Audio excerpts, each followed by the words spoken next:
Welcome to Viewpoints. I'm Heather Isbron, and with me today is David Silverberg, founding editor for HS Today, Homeland Security Today. Welcome, David. Thank you very much. It's a pleasure to be here. So could you give me some background on your magazine? When was it founded and what's the audience? Right. Well, HS Today was founded in May of 2004. That was its first edition. And the audience are officials with Homeland Security responsibilities at all levels of government, federal, state, and local. And we're trying to help build the discipline of Homeland Security, trying to convey information that's useful to this audience. And what have you found over the years are the greatest challenges for the media in Homeland Security? Well, we've done this without the input or in some cases the cooperation of the Department of Homeland Security. Fortunately, it's getting much, much better. But what we feel that we're covering is a movement. It's the movement of everybody in the public sector, in the private sector, individuals, government agencies, everybody trying to make the United States homeland more secure and all of us safer. Sometimes it's a little difficult to do that, especially given the fact that your opponent is doing things that are only available in classified information. But we try to provide best practices, and we try to give information that's valuable and useful and actionable to this audience. And can you give me an example of some actionable? Well, my favorite example came when we did our annual grants guide.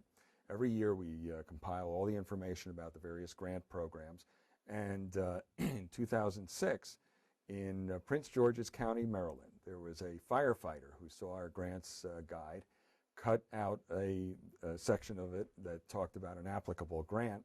He circulated it to all the fire departments in Prince George's County. 7 of them applied for grants, and they got them. And as a result of that, they got a heavy rescue squad, they got fire trucks.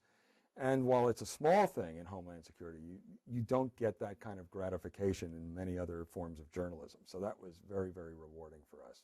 And any national examples of how the magazine has affected Homeland Security in terms of coverage? Oh, yeah. One of the things that we're very, very particular about and that we're focused on is medical care, emergency medical care, especially in the wake of disasters.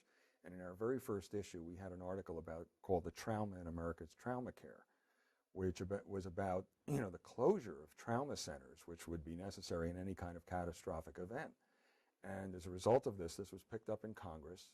Representative Curt Weldon, who is no longer in Congress but was at the time, introduced legislation, and it made its way forward, but I think it's on the national radar screen about the critical importance of having this kind of emergency medical care and that kind of infrastructure. And I was very, very pleased that we were able to contribute to that. So in terms of national coverage for media, can you give some examples of what's next? What's the challenge here? Well, the challenge, I think, for the general media is to get beyond the stereotypes of Homeland Security. And that's either the alarmist approach, where we're all going to die tomorrow, and the terrorists are over the next hill, or it's beyond the contemptuous approach, or what I call the contemptuous approach, where they look at the government as unable to do anything correctly. And unfortunately, they've had a lot of fodder for that. The government hasn't helped in some instances.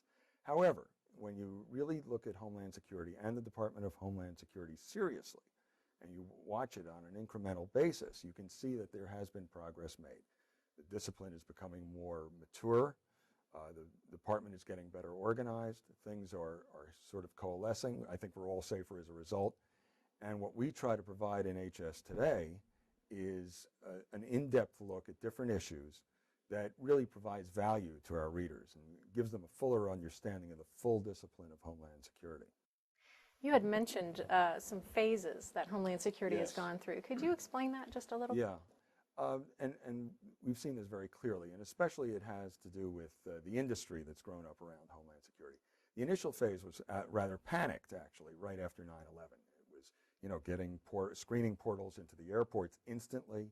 It was doing everything somewhat helter-skelter, but it did ultimately make the country somewhat safer, at least in terms of the aviation threat. But, pulling together those 22 agencies into the Department of Homeland Security was not done in a kind of slow, considered fashion. It was all thrown together. And it's been sorting itself out ever since. Then there was a phase that I would say that ran from the end of Tom Ridge's secretaryship to Hurricane Katrina, where the Michael Chertoff, his successor, was sort of getting the agency together. He had done his second stage review. He was ready to initiate reforms, and then suddenly we had Katrina. And Katrina, I think, knocked the Department of Homeland Security back a number of steps, but it started to recover since, and especially in its procurement, in its organization. I like to think that I see an improvement. I like to think that it's coming together. It's doing things in a more orderly fashion. It has thought through a lot of the reforms and reorganizations it needs to do. So I was an optimist before Katrina, and I was very disappointed, as we all were. But I'm hopeful. I'm very hopeful that this time it's going to stick. It'll be better. So, looking over the recent elections and forward about next year and the year to come, what do you see in terms of on the horizon for Homeland Security? Well, it's very clear that Homeland Security is a very high priority in this Democratic Congress. I mean, their implementation of the 9/11 Commission report is H.R. 1. It's the very first bill they passed in the first 100 hours. It funds Homeland Security, creates a number of new programs. It does have a 100% screening requirement, which I don't know is going to survive the appropriations process. But it's very clear that Homeland Security looms very high on the national radar. And I think it's going to be rather well funded over the years to come. It may become something of a presidential campaign issue, i.e. who is doing more for Homeland Security, but the support is there, the broad support, and the realization of its importance is there. And both of those are very, very important pillars for the future.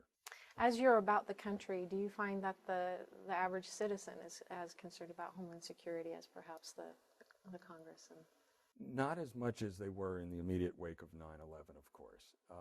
For most citizens, Homeland Security consists of screening at the airports and taking off their shoes. But I think people like feeling safe. And I think that the record of not having another terrorist attack since 9/11 is very, very much appreciated, obviously. And I hope that we maintain that record indefinitely. I hope it never breaks. So I think there's an appreciation and there's a patience with the inconvenience that Homeland Security and these kinds of screening and these kinds of checks impose. So on the whole, I think people seem to be satisfied. We'll see how the rest of the year goes. Well, I'm looking forward to how HS Today will cover it. Well, I'm looking forward to covering it. Thank you for being with us today. Thank you.